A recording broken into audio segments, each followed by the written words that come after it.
तर विषय असा आहे, या मंडळीला पाहायला आले होते एका कंपनीवाले. ते यांचं सिलेक्शन करायचं सोडून तिकडेच जेवत हिंडत होते.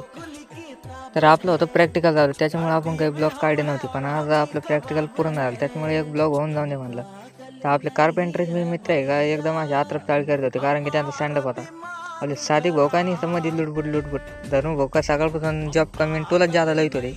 सम्राट भाऊला म्हणलं राहून दे भाऊ, करता तुम्ही वाटोळं. ते बी आपल्याला काही येतच नाही म्हणलं.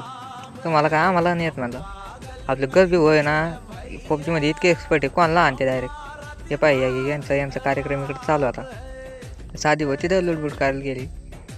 यांचे का जॉब चालू होते, पण आपण आहे का निव्वळ बोर झालं बरं का. मग तुम्ही जयत भाईला म्हणलं चाल भाई. ते म्हणे चाल तुला देतो बस स्टँडवर सोडून, मला पण लय बोर झालं होतं. मग ते येऊन गेलो आपल्या बस स्टँडकडे.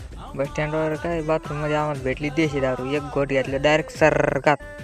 मग ब्लॉग आवडल्यावर करा लाईक शेअर फॉलो.